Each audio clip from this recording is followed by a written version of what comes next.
मई 1999 टीपू सुल्तान शहीद ने अपनी जिंदगी का आखिरी मर्तबा सूरज निकलते देखा।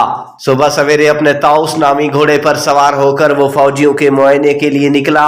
अंग्रेजों की मुसलसल गोराबारी से किला की दीवार चंद मकामात पर गिर चुकी थी। सुल्तान ने उसकी मुरम्मत का हुक्म दिया और फिर वापस महल आ जाकर गुस्ल किया।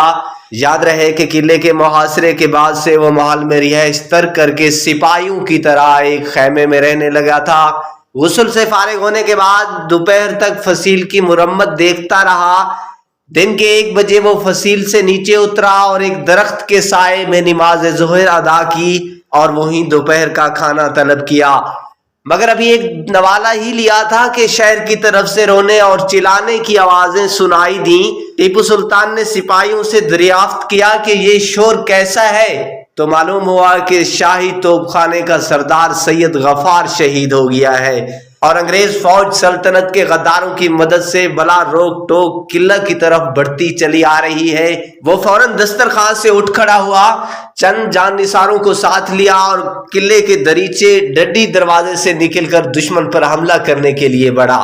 टीपू सुल्तान के बहर निकलते ही गद्दार मिल्लत मीर सादिक ने अंदर से दरीचे को बंद कर दिया ताकि अगर सुल्तान को वापस किला में आना पड़े तो वापस ना आ सके। और फिर शेर मैसूर सुल्तान फतेह अली टीपू उम्मत मुसलमा और दीन मोहम्मदी की सरबुलंदी और आज़ादी ये उम्मत की हिफाजत करता दस्ते बदस्त मर्दाना वार लड़ता हुआ अपनी जान पर खेलकर शहादत के अजीम मुनसिब पर फैज होकर टीपू शहीद कहलाया।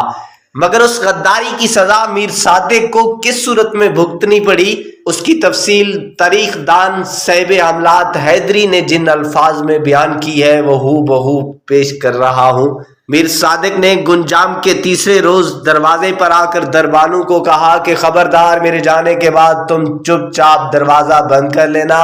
वो ये कहकर आगे बढ़ा था कि सामने से एक सिपाही मुलाजिम सुल्तानी आकर उसे लान तान करने लगा कि ऐ रूए सियाह, ये कैसी बेहिम्मती है कि तू सुल्तान दीन परवर मोहसिन आला गोहर टीपू को दुश्मनों के जाल में फंसाने के बाद अपनी जान कैसे बचा लिए जाता है। खड़ा रहे, रूसियाही के काजिल से अपना मुंह तो काला कर ले। ये कहता हुआ कमाल तय से एक ही बार में उसको आबे तय से शरबत अजल पिलाकर घोड़े की जैन से जमीन पर गिराया। उस बदबख्त मीर सादिक की लाश 4 दिन तक गलने सड़ने के बाद किले के दरवाजे पर बगैर कफन के दफन कर दी गई।